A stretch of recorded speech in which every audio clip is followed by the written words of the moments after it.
Selwyn, cadeirydd Cymdeithas Hanes Llambed, shwt mae'n mynd yn yr amgueddfa? Wel, yn iawn, ni wedi agor mis Mawrth nawr. Just cyn y Pasg am y trydydd tymor. O'n i agor yn 2014 yn y lle gyntaf, chyfel.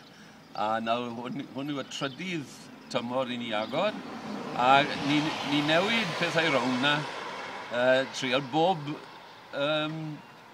6 mis mewn ffordd.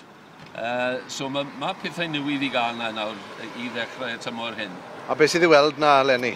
Wel, ni wastad gael beth ni'n galw guest display. Right.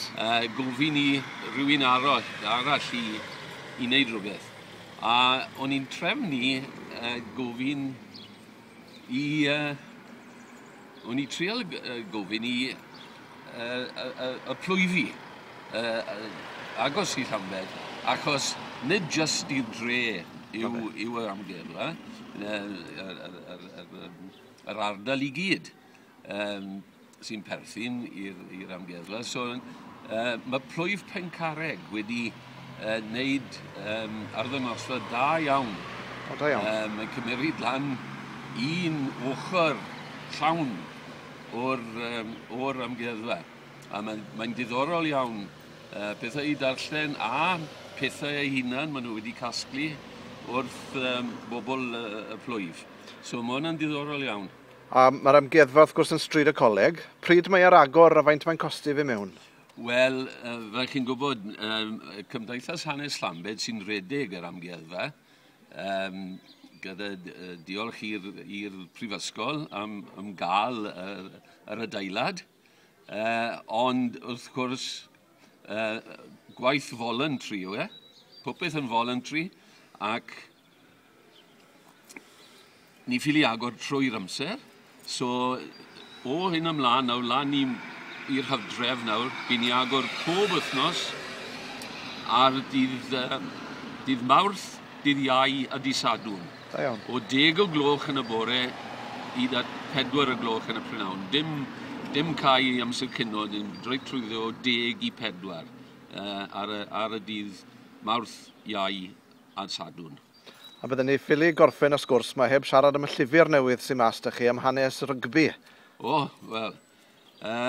Wel, o'n nhw'n gofyn i fi'n sgrifennu am fyddi Llambed fel lle gyntaf yng Nghymru ble oedd rygbi, reolau rygbi gael ei ware. Ac o'n i wedi gweithio yn ysbel fawr, ond o'n nhw'n gofyn i fi wneud i mynd gyda'r 150th anniversary o'r gêm gyntaf rhwng 2 clwbiau iawn yng Nghymru. Ac o'n nhw oedd Coleg Llambed a Coleg Llandyfri. Ac hanner 100 mlynedd yn ôl, o'n nhw gael canmlwyddiant o 1866 i 1966. So hwn nawr oedd 150th anniversary blwyddyn hyn. Oedd y coleg yn gwneud eitha lot yn mythio fe, ar y teg i nhw. Da iawn. Ac mae'r colwm cof nawr na i dangos na lle oedd y lle ble oedd rygbi yn dod trwy Rowland Williams, oedd yn dod fel Prifysgol yn 1850. A ni'n iawn nawr, a ni wedi profi fe, a mae'r Undeb Rygbi Cymru wedi cytuno dyn ni, a maen nhw'n dweud hefyd, Llambed oedd y lle, oedd yn Rowland Williams dod y rygbi i Cymru yn y lle gyntaf. Selwyn, diolch yn fawr am siarad â ni, a pob hwyl 'da'r llyfr. Wel, diolch yn fawr. Diolch yn fawr.